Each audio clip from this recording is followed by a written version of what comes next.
Thank you, mediator, for that opening statement. As mentioned, my name is Leslie Wenzel and counsel for the plaintiff, Mrs. Splunker.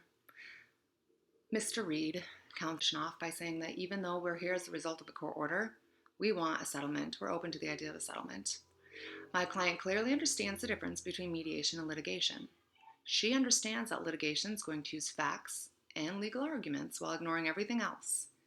Now, facts and legal arguments are important, but my client and I both agree that mediation is a great opportunity to take a broader or a narrower look into the cause and effect of the issues that may be non-legal, but they're still impactful. We acknowledge that means cooperation, and we desire to build a collaborative relationship with you. Our goal today is not to win. Our goal is to reach a mutually acceptable settlement which meets the needs and interests of both my client, Mrs. Splunker, and you, Mr. Reed. We hope you're on board. While I am indeed familiar with the facts of this case, I have advised my client to conduct her own opening statement and to speak freely. Thank you, Ms. Wenzel. Just to point out, I'm going to have my notes in front of me. I want to make sure that I don't miss out on anything that we've addressed that we're going to speak about today. So it's about a year ago, we entered into contract with DreamWorld Studios, which is a Hollywood filmmaking company, to film a movie called Franklin's Ferry. Part of this movie, donkey, which is kind of like, envision a squat a little bit, but it needed to be able to do that. So Morgan contacts the studio and he has a donkey, he has a donkey named Morgan. I apologize, Mr. Reed contacted the studio. He has a donkey named Morgan, and Morgan can indeed sit on his hinges. But on top of that, he said that he was well trained. He said he owned it and that he himself had been the one to train it. So he knew.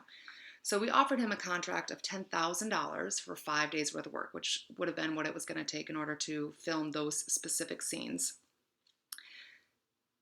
It was not the most desired situation.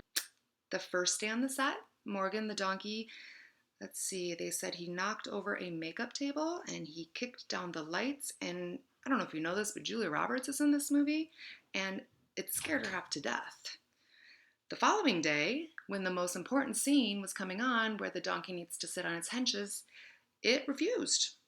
And not only did it refuse, but let's see what their notes said, it engaged in a maneuver that appeared to threaten the film director and the actors. Now, Mr. Reed tried to control this donkey, and he couldn't. Morgan was uncontrollable. I mean, it was so bad the next day, the actors wouldn't even come if Morgan was going to be there.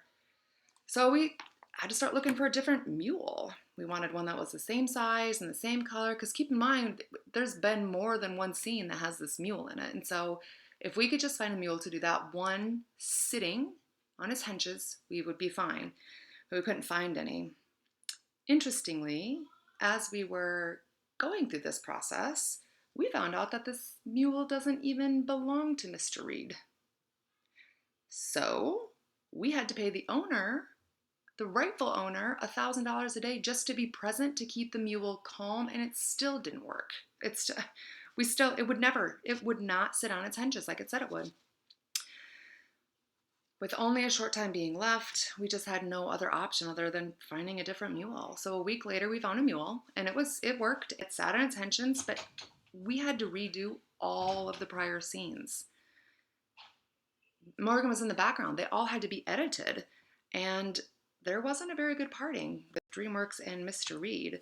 So DreamWorks has sued him for fraud. He lied. He misrepresented the ownership of the mule. He lied about it sitting on its hinges. He lied that he could control it. And we had about $200,000 worth of damages, but that we could prove those damages with money. We needed to find a more cooperative mule. So we also have attorney's fees of about $35,000, and we're asking you to pay for those things. I can acknowledge that the statement made by DreamWorks was probably damaging to Mr. Reed's reputation. I can understand that there's a potential of a severe either loss in business or ruining of his career. And because I understand that those two things are important to him, they're important to me. And that's why today in this mediation, I would really like to be able to come up with some type of agreement that meets the needs of him and of me, and we can set this aside personally and professionally. Okay, so I decided the time and the content of the material today out of most of the information that was in chapter 10 of the mediation book that we have. So as the attorney, I wanted to start the scene. So first I wanted the other side to know that I was talking to them and not to the mediator. So I opened with their names. I wanted to make sure, I apologize. I can't.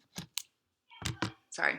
So I wanted to make sure that they knew that we were there to cooperate in a more problem-solving manner versus a win-lose situation. I didn't want them to see me as like the hired gunman that they talked about in the chapter, but more of an advocate for the client, my client, but that I wanted to strive to meet the interests of both the parties.